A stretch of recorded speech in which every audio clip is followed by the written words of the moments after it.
Welcome to the Plead the Fifth podcast, recorded in the Bullhucker studio.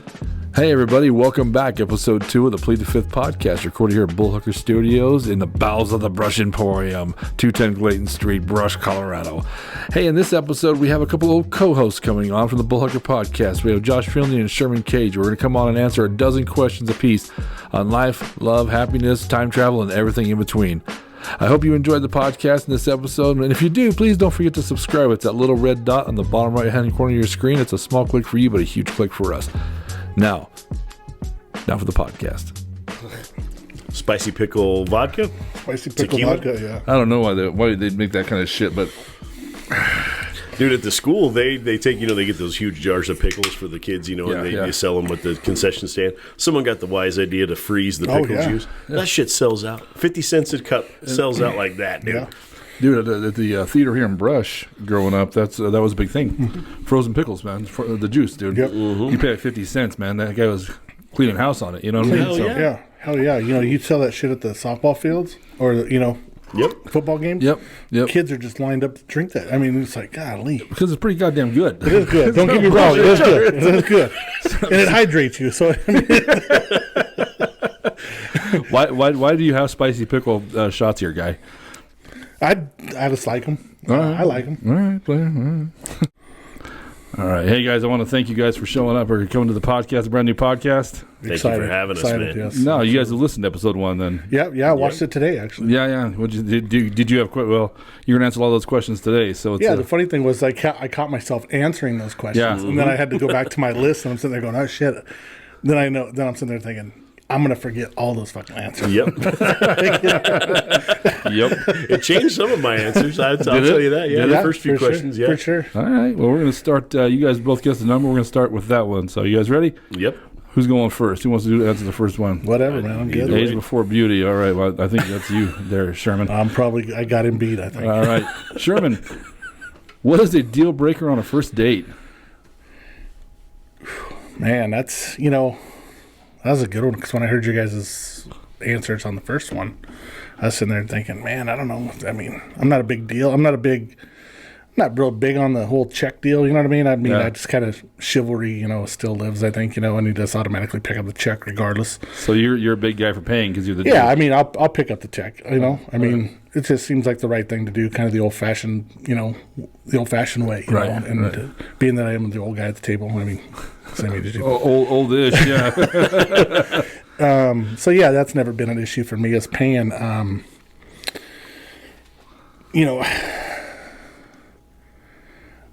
I know the girlfriend's gonna, the fiance is gonna really, really kind of. I don't know. She's gonna probably be like, "You lie," you know what I mean? Because I'm gonna say, the phone at the table thing would really kind of bug me, but I'm so terrible at it myself, So this one I kind of struggled with when I was watching the first episode. And I hate to be that shallow son bitch. You know what I mean? I really do. But you don't want to be yourself, Sherman. You're trying to hide here. And, oh man, we're not bullhucking anymore, my friend. It's all the truth from here on out. And God, it's been so long since I've been on a date. That's kind of the crazy part too. So, what's the shallow answer, Sherman? The shallow answer would definitely be somebody's grill, man. I mean, you walk in, you get this, 8 to 10, good looking feature, and they open their rack, and you're like, oh God, you know what I mean? You're like,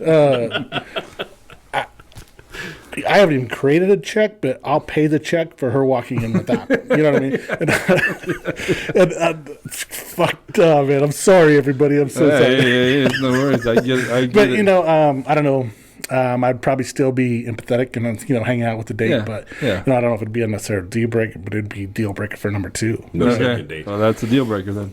So there's so many complex answers to that, but I don't know, man. I think just I think that could just go with somebody's general appearance too, how they would you're going on a first date. You want to set an impression. Right. You're showing up in sweatpants or fucking, and what kids and what ladies wear these days. You know what I mean? Yeah. You're sitting there going, okay, did you just get off work from the strip club, or are we going to the strip club, or do you have other intentions to have a home strip club? Well, yeah, I mean, and you can't. Yeah, I get it. And it's not a matter of having to dress super nice, but having to dress respectfully. Sure, you absolutely. respect yourself. Is that what your answer is? Yeah, okay. yeah. I get it. All right. Yeah. All right, Josh. What's the deal breaker on a first date? So I thought about this a little bit, but it's kind of twofold now. But the one that got me right away, even when I was a younger kid, grew up in a lot of small schools and stuff like that, was chewing. Oof. With her mouth open. No. Chew. I get you. Oh, like tobacco. Yeah. Okay. Yeah. So I dated this girl from Briggsdale. I was going to school in Eaton, and this girl from Briggsdale, she shows up, and I mean, we were cruising 10th Street one night, me and my buddies, and found these girls, and we were kind of hung out, went on a couple dates, kind of, I would say. They weren't really dates, but just, hanging out, whatever. Yeah. And we go to their freaking prom, and her and her friend show up. I mean, they're nice dresses, the whole nine. She whips out a can of Copenhagen, packs that thing, and throws in a huge dip. And I'm looking at my boy who's with me, and I'm like, what? And I'm like, I ain't kissing you. Fuck that, dude. Like, I've chewed in my life, and it made me sick as hell. Yeah. But now, like, I'd say the twofold. I didn't mind it as much when I was younger, but now, like, smoking and chewing. I mean, I smoke weed, and if you smoke weed, I don't care about that. But like cigarettes and chew, done.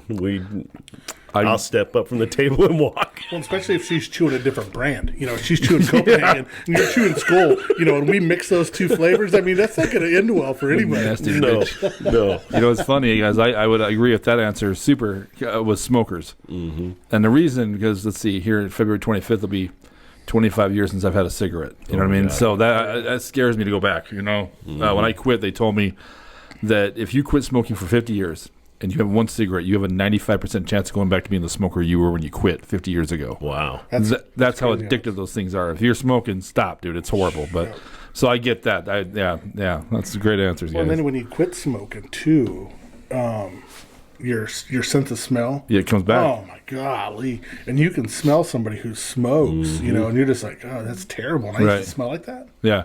So you used to be a smoker. Oh yeah. I did. Josh? No. My mom and dad were like 2 packs a day people, and just like even then it wasn't like I just dealt with it because you're a kid. What else are you gonna do? And then when I was in high school, some of my friends did, and they tried to get me to, just so they had an extra kid in the group they could bum from. Yeah. And so like I had chewed earlier, like as a kid, because at my uncle's ranch, he always chewed Copenhagen, and me and my cousins thought we were badasses, so we snuck a can and took a dip and puked our guts out. That was the last time I touched it. But cigarettes did the same thing to me. As soon as I tried like 2-3 puffs, got green in the gills and sick, and I just never went back to it. Game over. Yeah. That's funny. Yeah, that's a deal breaker for me for sure. All right. Great answers. All right. Next question. Josh, you're up, man. If you won the lottery, what is the most completely unnecessary thing you would buy? A huge chunk of land in the middle of nowhere. Like, why? I don't want to be around especially with I don't want to be around anybody now. Yeah. And if I have millions of dollars, like it wouldn't even need to be in the mountains. I might go out to like Sterling and get like 1,000 acres on the middle of a hill, put trees around that sucker, and I might live in a double wide. Yeah. But I just a lot of land. I want. You can go off the grid? Oh yeah. All right. You'd never see me again. Solar panels and chickens, huh? Me, yeah. When you came into the Bullhucker or the Plead the Fifth guy, that's gonna be tough to beat. When you come do the podcast and you're all mountain manned out, and I'm like, hey, Sherman, you need to tell Josh to shower. Cause, I had to send him smoke signals. He got rid of his cell phone. No, I'm a little musty. Stop in the river at least before you get here. Goddamn. Sherman, what would you buy? Oh, man. And I've said this from day one, the first thing I would buy, and probably the most unnecessary, because it's not necessary to most people, but to me, would be I would buy the 50-yard line luxury suite at Memorial Stadium. Hell yeah. And that's what I've told everybody. That would be my first purchase. And, and I would have me a helicopter or jet or something just to fly me into that sumbitch every weekend. And so, that would be mine. That is completely unnecessary, but I think the greatest answer, man. I'm the same way with the old Broncos, man. I'd have enough money to where the coach would get a call and says, hey, Larry's on the phone. Right. His fantasy football team's hurting. You're going to have to screen pass this bitch to Javante, Exactly. Now. And I'd want a red phone, to Matt Rule and be like, hey, bro, listen. Yeah. Exactly. It's going to be weird. He also wants Patrick Surtain to make the tackle on the Denver Bronco running back. I don't know how you can pull that one off, but he needs this to happen, okay? Sweep the leg, Johnny. Yeah. I know he's won $3.3 billion, but he wants his $150 from fantasy football pretty bad. Right. I got to make this parlay, baby. Let's go. And it's one of those things, man. I don't care who owns it right now. They're out. I'm buying They're out. Larry the Cable Guy, man. Well, he's out. He's out. He's out. Well, I was going to say, once he hit his money, that's exactly what he bought. That's the first thing he bought was a box at, I don't know if it's on the 50-yard line, but, It's a nice one. I haven't been to it, but you see it from when they do the camera angle, you see him up there. He's partying all the time. Yeah. Mine would be right there, man. 50-yard line, grand luxury suite. Why wouldn't you? Whoever has it, I don't give a shit if it's Warren Buffett. You're out. Yeah. You're out. I might party with Warren. Well, I would say Warren Buffett might. if he wants to go halfers with it, we could go halfy. Then he could give me some financial I don't advice think for Warren what I goes halfies on shit. He could give me financial advice for what I just spent. I was going to say, that Sherman, subject. when you tell him I won $3.2 billion, he's all, that's precious. Yeah, that's $3.2 cute. That's cute. Yeah, I got that in my glove compartment down in my old pickup. Got it buried in jars in the backyard, man. $3.2 billion. He goes, I remember when I only had $3.2 billion 40 years ago. Yeah. That's cute. Yeah, God, it was horrible. I lived like a savage. How do you do it? I live like Josh did in Sterling, off the land. Oh, Finley Park. So, all right. Great answers. All right, next question. Sherman, what is your favorite childhood memory? Man, I thought about this one a lot today, and I just have so many, man. So many. Probably one of my greatest childhood memories would be probably when I think we were probably 12 or 13 years old. You say we, like you and Jerry? Is that no, I didn't. When Jerry, you and I were 12 years old. Yeah, I don't know if Jerry was there or not. But we were at one of my best friend's house, and up in Wayward Wind, and they had a cool house with a cool setup in the yard and everything, and two big old trees, hanging in the middle there, and 4th of July. And my little brother was involved, and his little brother, and we were just having, Roman candle wars and just beating each other up with old school fireworks, shooting them at each other. And my buddy, he was up at the top of one of these, evergreens, and they're big trees, and he was at the very top, and he's shooting down. Well, his little brother hit him with one, and he ugly sticked it all the way down, man. It was one of the crazy, and I can still see it like it was yesterday. Yeah. And I can still hear the thud like it was yesterday, too, just the air coming out of his body. And and you can just hear the snap, crackle, pop of every branch coming down. And so that one sticks out to me a lot, man. I just really, really... You still talk to that dude? Oh, yeah, all the time. So that's why it's a special memory. Yeah, he's one of my besties still to this day. What's his name? Eddie Rowe. What's up, Eddie Rowe? So, yeah, he's, we've been together. We've been, him and Justin Guccione, man, they've been my ride or dies since we were, 45 years. Yeah. And, and then I got an older ride or die, Ryan King, who's been there since, we were junior high. That's cool, man. Yeah. I just got to hang out with my good friend I grew up next door to. Mac Dio came down for the holidays. So I got to meet him and his new lady. It was nice to hang out. It's that familiarity, like brothers almost, right? Like, sure. You don't see him hardly at all, but when you do, it's like no time has passed. Nothing. You sit down to breakfast and kind of bitch at each other. That's a special friendship. Those are the memories you remember. 100, man. 100. Yeah, him getting hurt is some of my favorite memories too. Because I know when I got hurt, he laughs about it. There's a notorious story that I hate. Oh, I hate this story so much. But he's like, Larry started crying like a little girl. It's a long story, but I won't tell any of you that. So Anyway, ain't that what this is about, man? Yeah, for you two. It's not your favorite childhood memory, so we can't have. It's Max. I'm sure it's Max. So, all right, Josh. So mine, I've always loved Christmas. Like, that's been my thing since I was a little kid. So I don't remember exactly what year it was. We were still living in Burlington, but it was Evidently, we had a good year on the farm. I don't know exactly what happened, but my folks had a hard time getting my ass to bed in the first place. Yeah. But once I finally did go to sleep, if I slept past midnight, I would be surprised. But I would always go out. I'd ransack the tree and all this stuff, try to pick out all my gifts and figure out what they were before, and go wake my sister up, which she still hates to this day. That I'd go wake her up. You gotta come look, all this. And this one year, man, I wake up and we lived in it was a 2-story house, but the top wasn't finished. It was just in the basement, but there were stairs that would lead up to the top. So my folks would always, we had stuff that was on there, but there were gifts that were all the way up those stairs, clear to where the block off was, all the way down. I mean, it just, like, Santa didn't stop at anybody else's house, man. He stopped at us, and there were some sleds out there. It happened to be snowing at that time, so there was these 2 giant toboggan sleds, and I'm already, dreaming of heading down the hill. It's like 2 a.m. I'm telling my sister, we should take these down to the hill. We should go right now. Probably, like I said, best Christmas ever type situation. That's very cool. Great, yeah. Oh, yeah. Is that hard to replicate now in your adult life? Oh, yeah. 100%. Right. I mean, to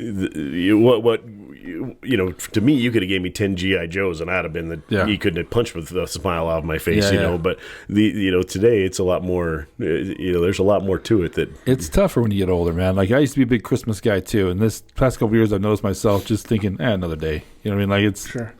And as a parent, you can testify to this, as a parent, when your kids get older, it takes the whole nostalgia and everything out of Christmas, because they get everything they need throughout the year anyway, and they really don't want anything besides money or whatever it is, or they want the $300 to $600 iPad or whatnot. So compared to when you're, those same kids were 3 and from 3 to 10, then it was like that was the prime age. So when your kids get older, man, it really hits the old. And for me, it's a fact. I don't have a lot of family in this area, so it's just me, mom, and dad most of the time. Like, I go back to Pueblo, to the Mexican half, because there's 3 million of them, rounding it off, of course. And the family is huge. It's a huge Christmas, always. And that, I missed that a little bit. I ain't gonna lie, you know what I mean? But my grandmother was alive, and she'd make tamales, and then this would be embarrassing for most people, not me. She's like, Larry doesn't have a wife to cook for him, so he gets first tamales. I'm like, that's right. If I did, you'd never meet her. You know what I'm saying? Baby, you do my family, but you're gonna fuck our tamale game. Is what you're gonna do, So, right. But yeah, it's funny for me. It's not funny, but how Christmas is. So you have the tamale tradition in your family. Oh yeah, well, it's Hispanics, dude. So I didn't grow up with the tamale tradition, even though I'm half Hispanic, half white. We tended to be more on my dad's side of the family as far as all of our traditions and everything that we did. Yeah. And so it wasn't until I got with Chris that I found out this tamale tradition. I thought tamales were a year-round deal. I didn't know I had to wait till December to have them. Yeah. Well, you don't in some cases. I'm like, if I find me a good tamale lady, I'm making sure I'm getting tamales year-round. You know what I mean? I'll pay a little extra, even though they're $22 a dozen right now. Yeah, they're horrible. But then my dad always told us, you know why Mexicans have tamales on Christmas. So they have something to unwrap. Oh my God. My dad says the same joke. They got to know each other somehow. Old Larry and Larry have to know each other. Right. So that's hilarious. But yeah, it's funny because my grandmother, when she was alive on my mom's side, they'd make tamales. Her and all her sisters, like a little sweatshop in there. You know what I mean? Yeah, man. And they're like, this is so much work. I'm like, I'm not, bitch. Maybe not make 3.74,000 of them. You know what I mean? Like, maybe that's the key, just enough for us, Yeah. But they make tamales for the whole neighborhood back in the day. That's how they roll. But it's a cool tradition that I've got to be part of the past 5 years, and witness that, how everybody goes to my future in-laws' home, and they make these tamales for 2 days, and then we get to reap the spoils. Hell yeah. So you're just like in pain over it. You're just like, ugh. Right. Put one more in my mouth. You work my jaw. Exactly. All right. Next question, guys. Let's see. Josh, what advice were you given as a child that you regret not using? There's a lot of these, but oh my God. I think the one that's probably that sticks out the most, it's not good. My real dad, who gave me a lot of advice, none of it was worth a shit. He led by example of the stuff not to do. But one of the things that he said, he told me at a young age, was if every piece you turn down is a piece you never get back. I was younger. I should have listened to that a lot more. Yeah, because you know what. There was a lot of times that, goddamn it, especially now at this age of my life, you go through some dry spells, when I was younger, I should have lived it up a little bit, but goddamn it. But I'd say that's probably the one. Oh, I'll tell you what my dad said one time off camera, because it's what's your dad's name? Bud. Yeah, well, Larry and Bud must have all known each other back in the day. So, all right, Sherman, same question. What advice were you given as a child you regret not using? Or I'd say more in your youth, not maybe as necessarily a child, but in your youth. Yeah, I totally regret not. There's this one, it's in my mind, and I use it a lot in, my coaching aspect when I talk to my kids, is that, time, don't take time for granted. You never, you get, all the material things in life you replace. You're going to replace your house 3 or 4 times. You're going to replace your car however many times you want to. Toothbrush. Just the material things in life that you replace, but you're never going to replace time. You can never get time back. Right. And so that was one of my, as a kid, that's the last thing you think of as a kid, you're, right. Teenager, you don't give a fuck. You got all the time in the world. I got all the time in the world. You know what I mean? Mm-hmm. At least you think so. Right. And then, which you guys can probably attest to this, and I tell everybody else that graduates, it seems like it took forever to graduate, Yeah. Oh. It was like the longest 4 years of your life. Yeah. Or even the longest 12 years of your life, right. From kindergarten to your high school, till you graduate. Right. And then as soon as you graduate, 12 years went like by 12 weeks. 24 years went by. Exactly. Yeah. And I can still see and smell and feel my senior year like it was, like I just woke up. Yeah. Mm-hmm. Yeah. It's crazy. It's the craziest thing in the world. So, time. Yeah, time. Just don't take... Appreciating it. Yeah, appreciate time, because, you don't ever get time. You can't reverse time. Time you don't ever get back. You get everything else back in this world besides time and people. That's great advice, Sherman, but I'll be honest with you, I don't think... No teenager will ever heed it. Mm-hmm. Never will. They will never understand it. It's funny because 4 years of high school seemed to take forever. Yeah. And you know what? I ain't gonna lie to you. I wasn't a great student, but I had a great time in high school. Hell yeah, you know what I mean? I enjoyed the hell out of it. But yeah, that's great advice. So time and people. That would be my greatest advice. Time and people, you never get back. Right. You can never replace time and people. That's amen, brother. All right, great answers. All right, next one, Sherman. Would you rather have a 1-minute conversation with your future self or your past self? Man, I thought about this one a lot today. Oh, man. I think the damage is already done. Okay. So talking to myself in the future, I'd be like, yeah, whatever, dude. Where were you? Where were you in my past to tell me now? You know what I mean? So I think I'd rather go back and tell myself, give myself that useless advice that I'm not going to use until later, So I think I'd rather have that 1-minute conversation with myself in the past. Past self? Because I think it's too late now. Yeah.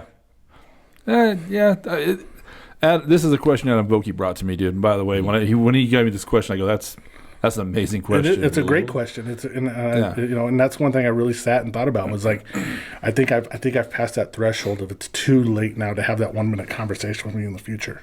Right. To where I think it'd be more beneficial to have that conversation with me in the past. Because it'd be too hard in the future to be like, does something bad happen? You know what I mean? And that too. And then you never know where your life, who you screw over.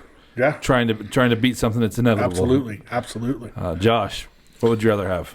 So I'm on the opposite side of that coin, man. Yeah. And especially just, I think the perspective I have with the job I have working in assisted living and working with people who, are on the end of their life, and one of the, I'm in the midst of writing this deal in my journal about it because it's something that, pretty profound for me. But one of the guys that lives at our building, he's 96 years old, and he asked me one day, he says, well, how old are you? And I said, well, I'm 47. He goes, well, I'm over twice your age. And I said, well, that's freaking amazing, man. And I said, what's what's something that like a good piece of advice that you would give me, whatever. And he goes, well, I'd sure like to be 47 again. And, looking back at that, I don't think the younger me would have listened anyway. Yeah, if I would have went back, I was a pretty stupid kid. I'm still a stupid adult.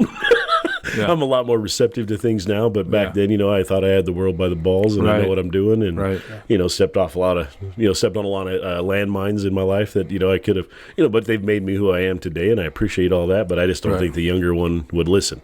But I think I'd love to go forward and say what's something I could do now that would help me out then, help me out in the future. So I'm on that side of things, I think. I thought a lot about it, and I gave my answer to the last episode. But I mean, and for me, it's I would tell myself to, much what Sherman said, to appreciate life. You know what I mean? Because man, it's going to mess you up someday. Oh yeah. But it'd be tough to go in the future too. I don't know if I'd want to. And like Adam said, if you jump 20 years in the future and you're not there, then what? Exactly. And if you jump 100 years, like he said, in the future, but eventually you're going to look yourself up. You know what I mean? It would be the temptation to look up what happened would be too much. Right. I don't know. It's crazy, man. That's that was the great thing is you sit there and you go, okay, I'm gonna time warp 20, 25 years. Right. And you're sitting there going, where am I? Yeah. And then you stumble upon a cemetery and you're like, damn, I'm too late. Yeah. But I can appreciate what you say too, because I was in healthcare for almost 12 years. I was a maintenance director at a nursing home and an assisted living facility, and that was one of my biggest things, was really getting to know my residents. And even as a 30 to 48 year old man, 35 to 48, you still took that advice, and I think you're kind of wavering me here, Josh, that you took that advice a whole lot different, a lot more personal, and a lot more to heart now, because I'm not so stubborn. I don't think I know everything in the world, and one thing an old man told me, another thing an old man told me was, he said, if you're the smartest man in the room, you're in the wrong room. You're in the wrong room, yes. Right. And to me, that resonated, man. That hit, and I, to this day, I mean, that if there's a phrase that just sits on the front of my brain, it's that one. If I'm in a business meeting, if I'm in a meeting, or if I'm having a debate with somebody or whatever, I'm sitting there going, damn. You know what I mean? Mm-hmm. The irony of that is, I believe that's a famous quote from somebody, and I think it's Warren Buffett. I think I've heard that famous quote from somebody. But I want to say it's Warren Buffett. It was someone that Google it for us. Let us know. Yeah. Google that. If it was Warren Buffett, he comes from great stock. Yeah. Warren Buffett can tell me about anything I'm going to trust. Absolutely. Absolutely. Right. So I really appreciate Josh's answer, because now now I sit here and go, okay, well, it's a crazy. When Adam gave me the question, I was like, that's exactly the kind of question I wanted this podcast, because that's because as a thinker, I had to think for 2 or 3 days before I came with my answer. You know what I mean? So. And we live in 2025, so we've seen every movie about time travel. So the pitfalls and everything else, of what supposed pitfalls. So and if you think too, like some of the stuff that you thought was going to crush you, some of the worst days of your life that you've already been through, those are some of the things that built me. Right. Those are the things that, immediately. So, there's really nothing that I don't think anyway. I mean, you came into this world with nothing. You're going to leave with nothing. So every bit of knowledge and every bit of experience you can gain along the way till the end, I mean, that's just beneficial in my book. Sure. And you're going to receive it a lot better now as an adult than you ever would as a teen or even early adult, I think. There's a book I'm getting. I just ordered it yesterday, called "The Obstacle Is the Way." I've heard. So the guy was telling me, basically, it's a book saying that like the obstacles in your life are what made you today. Mm-hmm. So they are the way. They suck, but they're necessary. So great. That I like both those answers, man. It's a great question. Thank you, Adam. Now this is the kind of question I wrote for this podcast.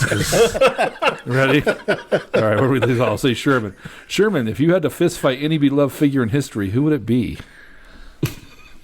That's a great question, man. It is a great question. Until Matt whipped out Jesus, and I'm like, we're not fighting Jesus, man. We don't do that here on the Plead the Fifth podcast,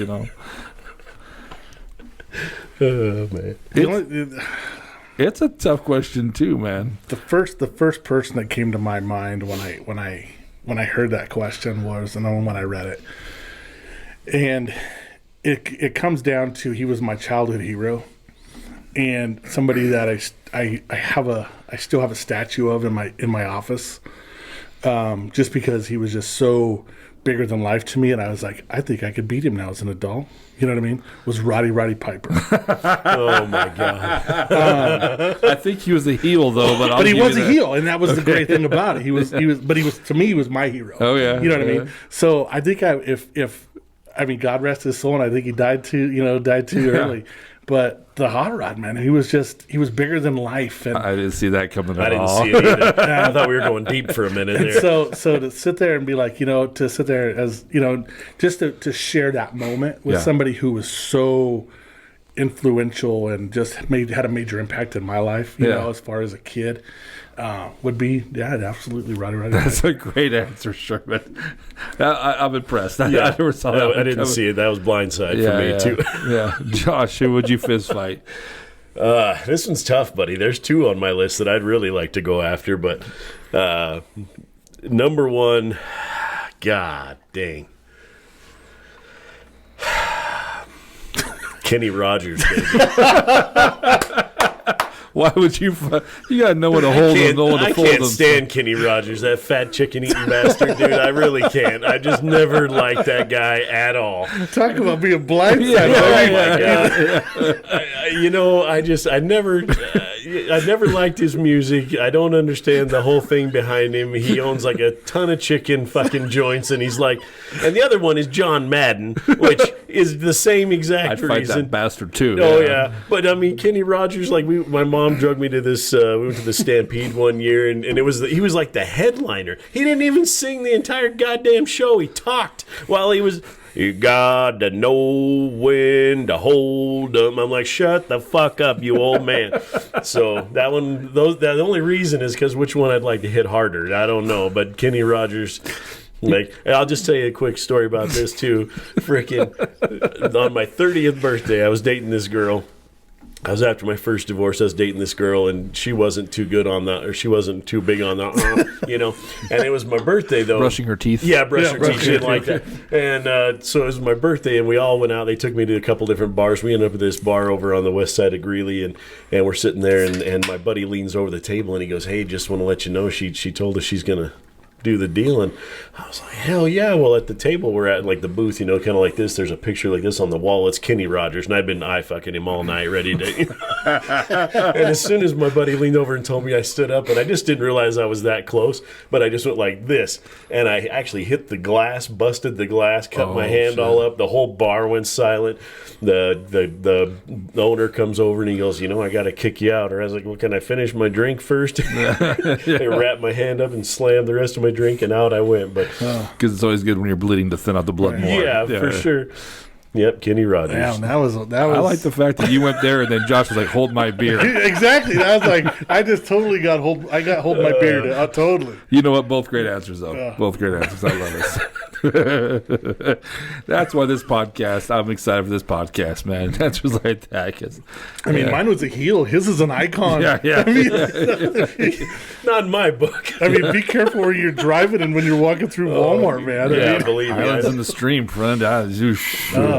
All right, next question, Joshua. If you could time travel to see any musical artist in their prime in concert, who would it be? Jim Morrison. Jim Morrison. Okay, about what year is his prime, would you say? 67. Wow. 60. Honestly, we could take it back to even when I'd love to be on a few of them acid trips in the desert when they were just figuring out who they were, because that was a crazy time. And some of the stories he has, some of the perspective he had, like that 100%. That's a crazy answer, man. And it'd be cool to see it. This one I really struggled with. Sherman, who would you see? Man, I struggled with this one a lot too, because I'll tell you what, Jim Morrison is definitely top two. Really? The Doors, major musical influences. You know what I mean? And a lot of people probably listen to him a lot different. You got to be a Doors fan to really listen to them the way they should be listened to. You know what I mean? Which created the cult following that they had. Is this a white man can't jump? You can't hear Jimmy's situation. You can't hear Jimmy. Okay. Yeah. You can't hear Jimmy. You can't hear Jim. I can hear Jimmy and Jim. But I think my wild side, besides Jimi Hendrix, is I would love to see Motley Crue in the early 80s. And I gave it a little prelude, the wild side of myself. I'm a huge Motley Crue fan. Love the Crue. I saw them when they were when they came to Denver a couple years ago. Last year, 2 years ago. 2 years ago. Yeah, I was at that concert. And you know what? They're amazing to me. So to see them when they were just basically doing what Jim Morrison did in a couple, in a decade later, or plus Hold My Beer, Jim Morrison, Yeah. So definitely Motley Crue. That's crazy. You and I are the same age, and we're in the same circles a lot. And because I haven't answered this question yet. This is the first time this podcast has been on, but Motley Crue is my all-time favorite band of all time. And I saw that concert, and Vince Neil got a little big, and they struggled, but you love them. I too would love to go see Motley Crue back in like the 88, 89. Mm-hmm. What's your favorite album? The Theater of Pain. Theater of Pain or Feel Good. I love Feel Good Theater too. of Pain and Feel Good are both good. Then I can just keep naming them. Sure. Then top three, you'd probably Shout at the Devil, and then. But my answer would be, because I saw Motley Crue, is my favorite album of all time is Appetite for Destruction, Guns N' Roses. How can it not be? I would love to go see GNR in their prime when Slash is tearing shit up. Axl is an asshole. But it'd be cool to be in that 80s setting, because we were alive during that age. We were alive, man. So I remember how much the music meant to us, and that's why I put this question in here. I remember when Feel Good came out, we were in the 8th grade, and we were in football practice, and someone drove by playing it. So, that's that new Motley Crue? And the coach was like, "You listen to me," because we were like, we had abandoned this. You, coach. We abandoned him. Like, we wanted to listen to the new Crue, you know what I mean? But Motley Crue that's a great answer, and so is Jim Morrison. That's a very classic answer, man. Damn right. You know what I mean? Boy, man. And I'm curious. I'm glad this question is going to be for the next couple episodes. I'm curious to see how deep people are going to go. You know what I mean? Because out of nostalgia, it might not be your favorite. Did someone pick Elvis? Do you pick the Beatles? No. My Beatles wouldn't have. No. Neither one of those. I enjoy the Beatles, but they wouldn't have been on my. My top three was Motley Crue, Jim, the Doors, and Janis Joplin. Oh yeah, Janis Joplin's pretty cool. Janis for sure. Yeah. Then of course you could throw the Hendrix in there or whatnot, but Joplin was definitely my third. Wouldn't Woodstock be amazing to go to? Oh man. Oh yeah. I don't know if I'd ever come back. Yeah, you wouldn't normal because you'd be tripping balls, my friend. So those are great answers, man. It's funny how we are all pretty much on the same page. Well, you two are on the night, pretty cool. So. Hell yeah. All right, next question. Sherman, if you could time travel to witness any moment in history, what would it be? This one's interesting to me, too. Had you had one picked out? No, I actually totally forgot about this question. Well, Josh, you want to answer real quick while he's thinking? Egypt. Yeah. 100%. Is it to see the pyramids being built and how they got built? Yeah. The Sphinx, the whole thing. I just want to, we don't even know how it's done today. And that's the thing for me. That's 100% what I'd want to see. There's a comedian, and I saw his clip, and I don't know who it was. I wish I knew the comedian to give him credit, but he was like, Egypt, I don't know if I trust those Egyptians. That's how he starts the joke out. He's like, because he talks about the pyramids they built. He's like, you know what? No one ever asks how the pyramids in Mexico were built. That's it. You know who built them? Mexicans. Andrew Schultz. That's the comedian. Yeah. He's like, they had a quinceañera. They had to have that shit up in a week, and it was up. Boom. Nobody questions the Mexico pyramids. Yep. On the Egypt. But that's a good. There's so many things about it. The way where it's placed. The positioning, like how accurate that is. The 300 million stones in the Great Pyramid alone, and we don't know how they did it. Let me dive down this hole with you real fast. Do you believe the aliens helped build that thing? Okay. No. Okay. But I think there was I do believe that our system, like we think we're advanced. I don't think we're advanced at all. Yeah. I think there's been several resets, and we've had several more advanced societies than what we've ever dreamed of. Well, if you think about it, I'll say movies, how dumb that is, but whenever an Armageddon happens, even a zombie apocalypse, so many people die. Educated people die too. Therefore, the average educational level of a human being goes down. You know what I mean? So sure. that could very well happen. Maybe the Egyptians were smart as hell. So well, and look at the stuff that goes away. I mean, 10,000 years from now, if something was to happen to us today and we're wiped off the planet 10,000 years from now, there'll be nothing to show anything for us. Except for the Plead the Fifth podcast. That's that right. will still be here, God damn it. So I'd love to see that. That's one of my answers. Sherman, do you have one? That's a great answer. I mean, I agree with this, with the resets, you know what I mean? The whole Mandela effects and everything else in the world, you know what I mean? I think our generation's probably been through 2 resets. Yeah.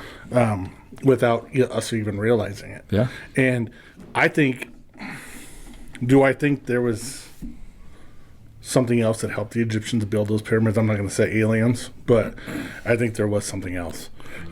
Just because, there is scribes on the wall showing some weird shit that, that nobody can explain for that time period. Right. So, I mean, mine kind of falls into that area. I'm a huge medieval period guy. But I think with,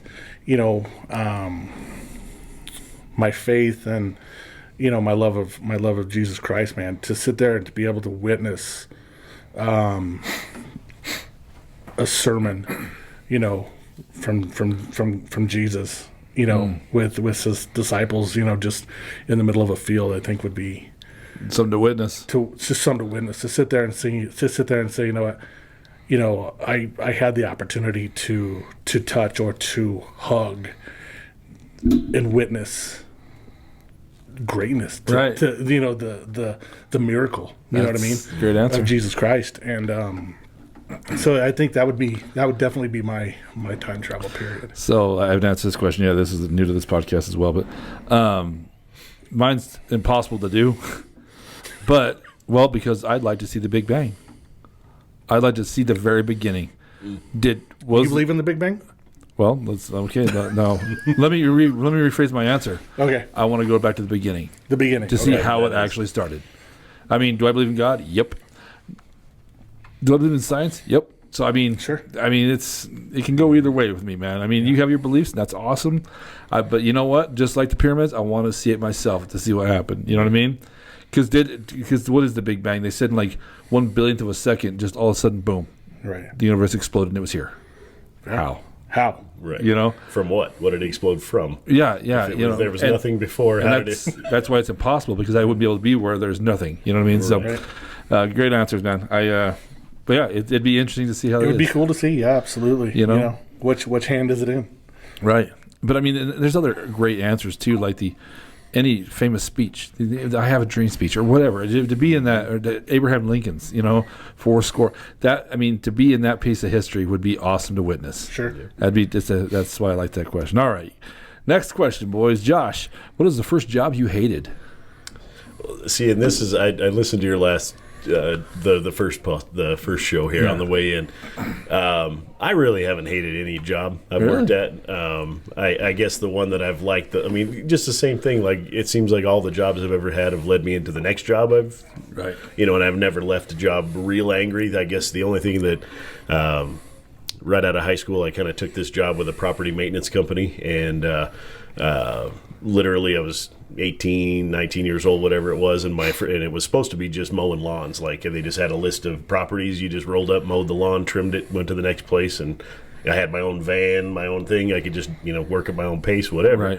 Right. That only worked for about 3 weeks until they're like, hey, we need you to come paint a house with this guy. And next thing I know, they had me into some shit that I had never done before, and into some seriously, they said, oh, we have $1 million properties and we've got some rentals and blah, blah, blah. Well, I never saw the $1 million properties. I saw the cockroach-infested properties, the right down in the college, just trash, And so I worked that for a little while, but my boss was just like, he expected me to be like a construction guy and know what the hell I was doing, and I didn't know what I was doing. So he'd send me on these jobs, and I'd have no idea what to do. So he basically told me how to figure it out. Whatever. One day is one of the things. He sent me to this house on West 10th Street in Greeley that was this huge old Victorian house, but they'd split it up into like 8 apartments. And in the basement it was all it wasn't a concrete foundation. It was a freaking rock stacked foundation. Rock and mortar. The house was falling in on itself, and in the basement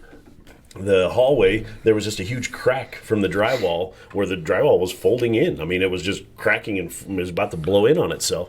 And I was like, the whole wall needs replaced, dude. I don't know what you want me to do here. But he's like, well, you figure it out. And so I took about 7 cans of freaking spackle and I went down the hall and about 2 weeks later got my ass chewed. And what the fuck do you think this is? And I'm like, well, you said figure it out. I figured, what do you want me to do? I didn't rebuild the wall, But I just, even then, it wasn't, I hated the job. It was just I hated the guy I worked with, I guess. Right. I don't hate nothing. I take that back. I disliked him a lot. But but that was it. I mean, other than that, honestly, every job I've had, I've enjoyed. I don't.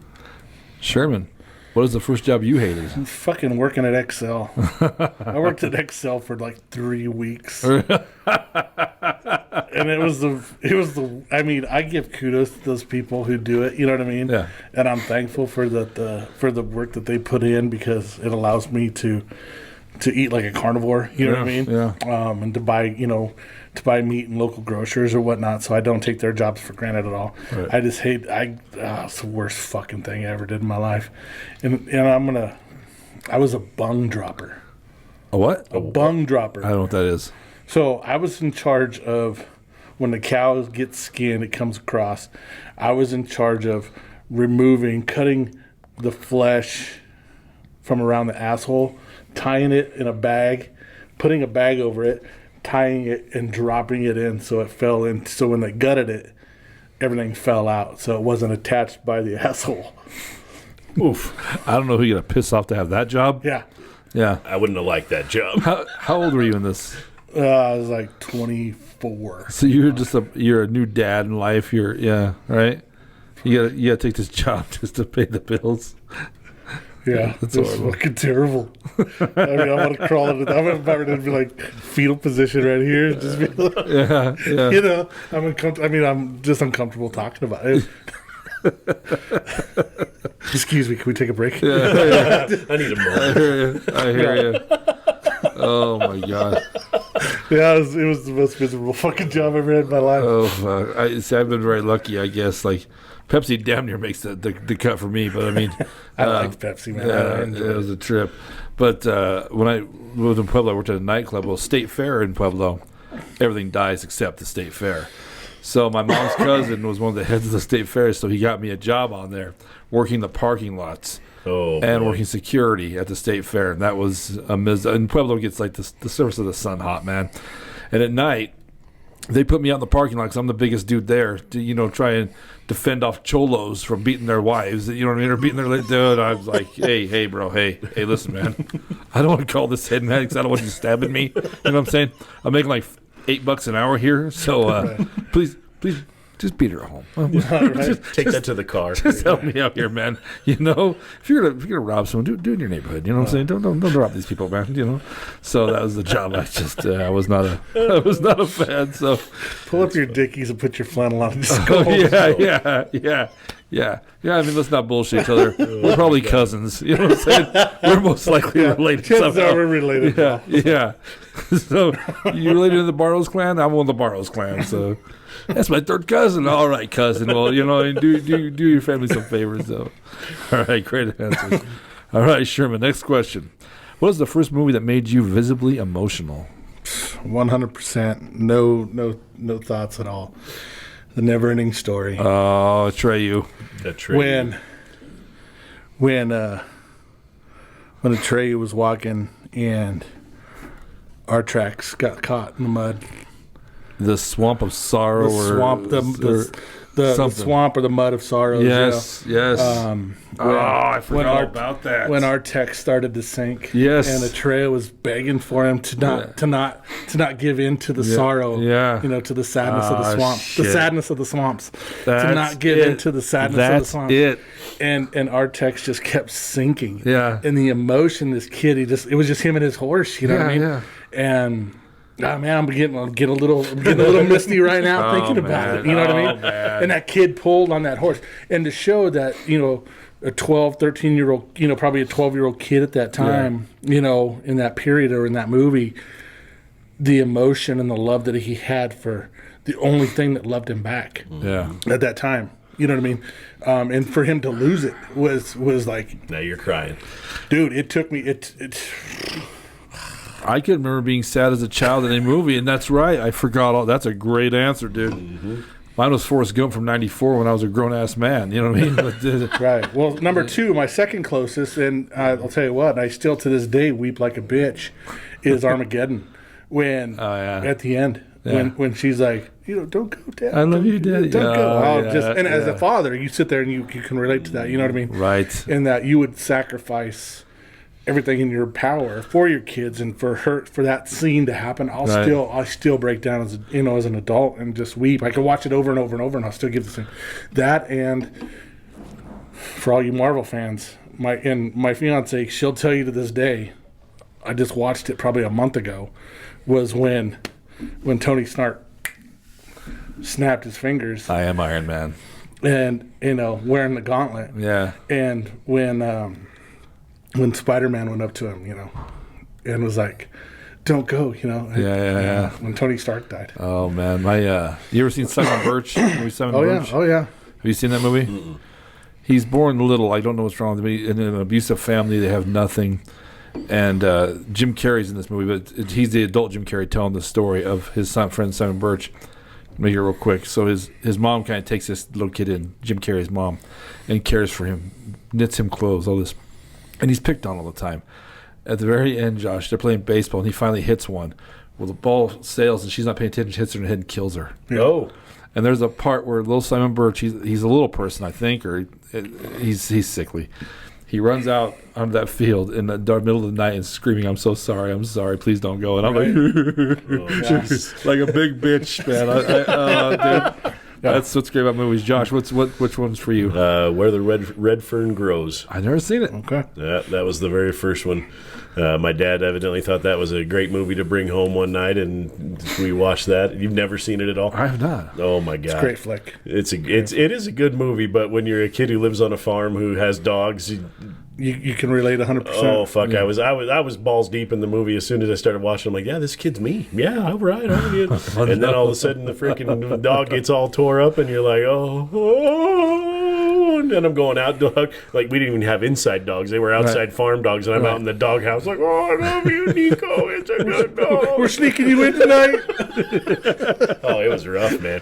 I mean, not to say, Never Ending Story made me cry, too. The very first time we watched that was in school, and we watched, like, I can't remember, it was during a class, but we'd watch like a half an hour or 45 minutes a day for like a week. Right. And it was the same thing. I was in there and it was like, they pulled the shades down and watching the movie. I was like, oh my God. Just torturing you. Yeah. Just torturing you. Yeah. But that was the first one that got me. That's a great answer. Where the Red Ferns grows? Mm-hmm. How old is it? Oh, it's way old. It's way old. Like the early 80s? Oh, yeah. It might be even late 70s because we were still living in Burlington at the farm, and I was like third grade for me. So okay. I'm sure it's 70s. I bet it's late 70s, yeah. Okay. I'll have to check it out. These old two bloodhounds. Now you're going to go home and watch some Never Ending Story, aren't you? I am. Sherman, I'm freaked out because I sat there thinking, like, I wanted to know because I'm becoming more emotional the older I get. Like, I'll get all sappy at a lot of movies now. I catch myself all the time, like, thank God you live alone, Larry, you big bitch. But, all right. Josh, next question. What obstacle in life continues to challenge you? Thinking I know how to put symbol furniture together the first time. Like IKEA or what? Any of it. You could be American Furniture Warehouse. Like, they give the worst directions anymore, and I'm just like, fuck it, I know what I'm doing, and it's always like the last two boards you put together that you realize that the first two were fucked, and now you got to go all the way back to the beginning. That's me, every time. I just bought a brand new box spring and mattress because I was sleeping on pretty much a prison one because I've had it for 20-some years, Like, Mom's like, why don't you just buy a new one because your shoulders always hurt? Anyway, so I keep the old one, the prison one. It's just my spare bedroom because I ain't sleeping in there. Fuck them. Right. Anyway, so I buy one of those metal beds to put it on. You know what I mean? It doesn't need a box spring or whatever. Mm-hmm. You think I could put that thing together worth a shit, man? No, I'm sitting there, dude. I get sappy now more. I also get angry more. Yep. My temper just flares at times. Like, you son of a bitch! I get so mad, dude. Like, yeah, that's here nor there. But yeah, I get it. So, Sherman, what obstacle in life continues to challenge you? Jerry Kage. Jerry Kage. No, we should have to deal with that. Oh man, it's a daily struggle. You think you'd become more patient with it, but you don't. Really? No, I'm just fucking with you. It's, I mean, Jerry Kage is so bitch. My faith. Okay. My faith. I struggle with every day. Also, it just it's hard as a worldly being to become 100% completely disciplined and obedient to the, I don't want to say the rules, but to what God or what Jesus created for us and what He wants for us, and to not be a sinner. You know what I mean? yeah. So I struggle with my faith as far as being 100% diligent and surrendering my frustrations and my wants and my needs to give it to God rather than just I can just do it myself. I'm right here. Yeah. You know what I mean? So yeah, that'd be my. That's a good answer. Yeah. I'd ask, like, faith is how I interpret that for you. Explained it is that to understand why things happen the way they happen. Sure. If they're supposed to be, you know what I mean? To have faith during some of that's got to be tough. You know what I mean? It is tough. I question God every day when my mom got sick. And my mom's been sick 3 times throughout our lives. When we were kids, she had brain tumor. She had a brain tumor that we thought was going to take her. And then the brain tumor went away, and then the brain tumor came back when we were early teenagers. And then I was just angry with God. I was so angry with God to the point to where I hated my mother. I was mad at my mom. Wow. And how dare you? Yeah. So, and as an adult, I sat there and I watched probably 2 of the most beautiful women in my world get sick here in the past couple of years, my aunt and my mom. And, I questioned that. Sure. My mom and my aunt are like the most faithful women in the whole world. Like, you can't question their faith. They already have sainthood, in my opinion. Right. So to watch them go through, and they're good people. And you sit there and you see, okay, I got good people, man, who are dying or going through some shit right now that shouldn't be going through. But then you got shitheads of the world who are, Yeah. No, I get it. No, I full on get it, man. And you sit there and go, you're a complete shithead. There's no reason for you to even be here. Karma should have taken care of this a long time ago. Sure. Too. Sure. Yeah. I get it. So that's where a lot of my faith and that would be tough for me too. It'd be tough for me too. Yeah. Real quick story about your mom getting infusions. My mom also gets infusions, and that's how they met. She calls me. She says, "I'm getting infusions, and this guy and this woman come in. She's getting infusions, and I guess she kind of sleeps when it happens." And the guy starts talking. Mom says something about my son doing a podcast. I guess your dad goes, "Wait, what podcast?" She's like, "The Bullhooker." He's like, I'm the Cage's dad. So I told Jerry, I said, "Mom, I think talk to your dad into the Bullhooker at that time, So what you and Sherman couldn't do, my mom took care of, just so you know." So, but yeah, they said they're bullshit about the podcast forever. So that's awesome. Yeah, maybe we'll get them on this. So those are great answers. And as the faith thing, that's tough for me too. I was raised Catholic, so I'm not super religious. Do I believe in God? Yeah, you bet. I struggle with a lot of that though. I struggle with the whole Christian thing sometimes nowadays because there's. We can go through a big rabbit hole with me on that. Yeah, but we'll save that for another day. Sure. Some walk the walk, some talk the talk. Let's say that. You know what I mean? Mm-hmm. So absolutely. All right. Last question, boys. Sherman, what person has made the biggest impact in your life? Present company not included. I put here, but. I'm gonna have to give you 2, because before I met these 2 people, my life was in a whole different direction. And so, the 2 biggest people that have had the greatest impact on my life would be my daughter, Tristina, and my son, Brendan. Okay. Especially now as they're getting older and they're becoming adults. Right. They're becoming more and more of an impact. And you sit there and, I tell, as a coach, again, I tell my kids, don't ever stop learning, appreciate the people around you and what they have to offer you. And I always tell them that, like at the end of a season or whatever, I say, just to reiterate to you kids that I never stop learning. I've learned so much from you, as a 14 to 18-year-old kid. Sure. What I've learned from you is tremendous, especially being a coach for 24 years. That's 2.5 generations, 2.5 decades of different worlds, and we know how quick, we know how the world changes so quickly. Right. But to watch my two kids and how they've become, they've really truly become my heroes. And, that's cool. And my son, watching him become a father has just been, wow, amazing, And, they always sit there and say, you want your kids to be better. I was a tough dad. I was tough. Yeah. And you sit there and you think, at the end of the day, and you never tell your kids this, and I don't know if you've told your daughter or your son this, but, I've never physically said that I want you to be better than I am. Yeah. But inside, I want you to be 10, 100 times greater than I ever was. Of course. And so, to watch them do that at such a young age is pretty freaking awesome, man.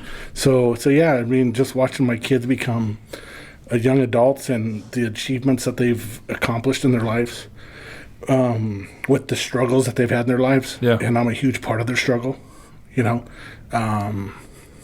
and watching what I went through, being part of 3 divorces, and still staying the course, and how they are with their spouses and their children now is just so fucking awesome, man. That's a great answer, man, because I didn't see that coming. Usually I look for someone older, but that's a great answer, man.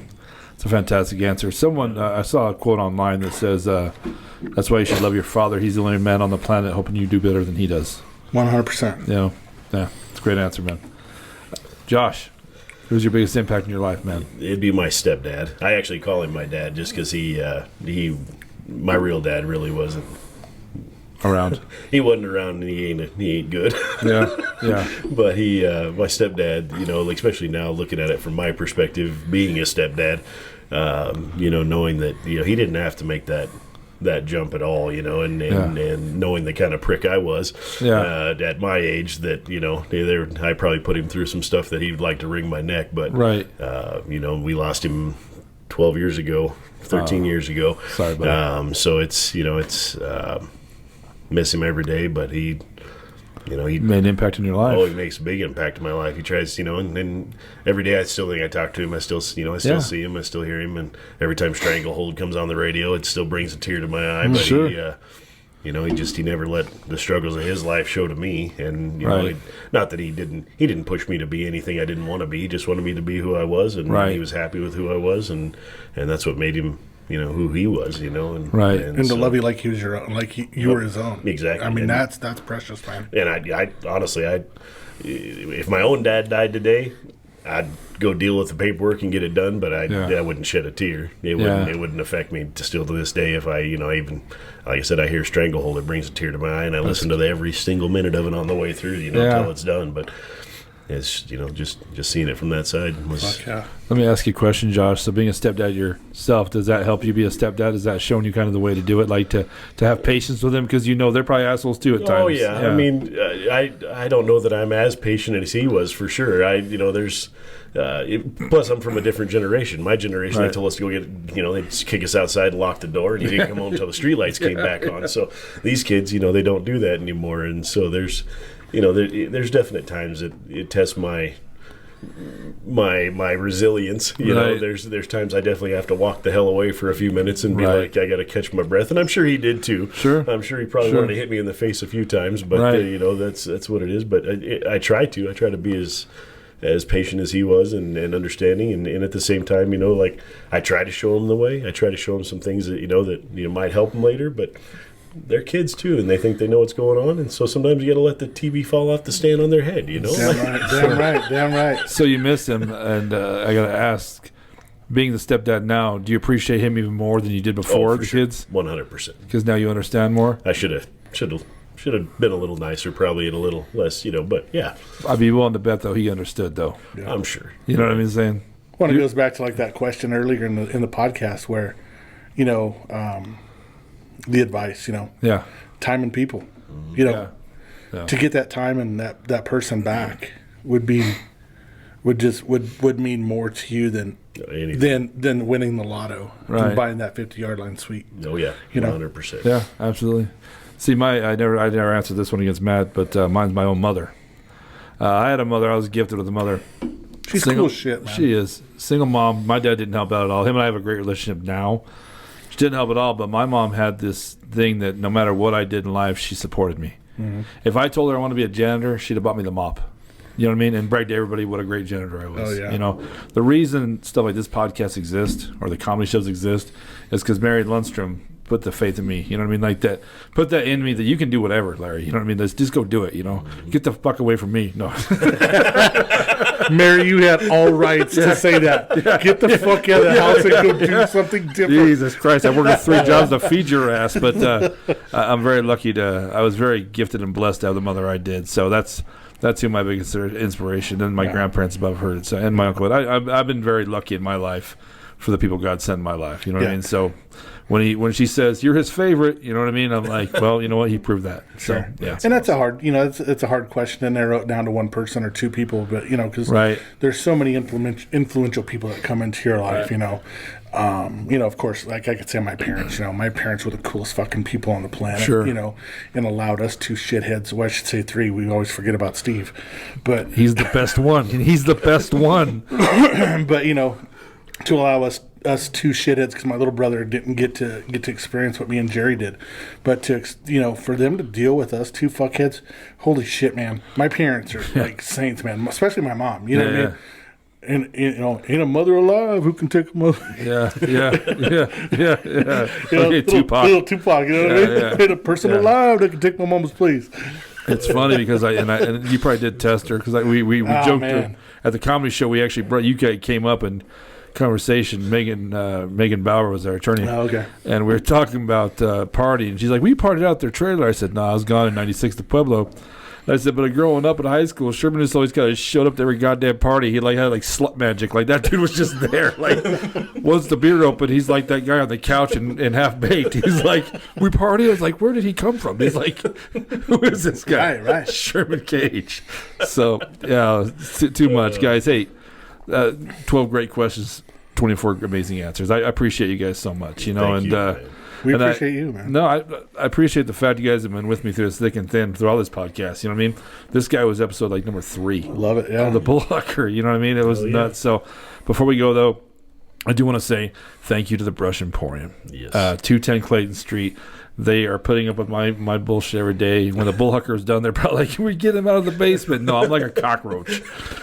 It's time to close, Larry. We're leaving. It's time to close. That's right. We got to go here pretty quick. But 210 Clayton Street, some of the best food you'll ever have. Yes. Family-owned business. They do such great things. So please come down and support them. Are you getting wings? Wings are waiting for me, baby. See, that's why they, no offense, Josh is the all-time favorite co-host of all time because he gets wings every time.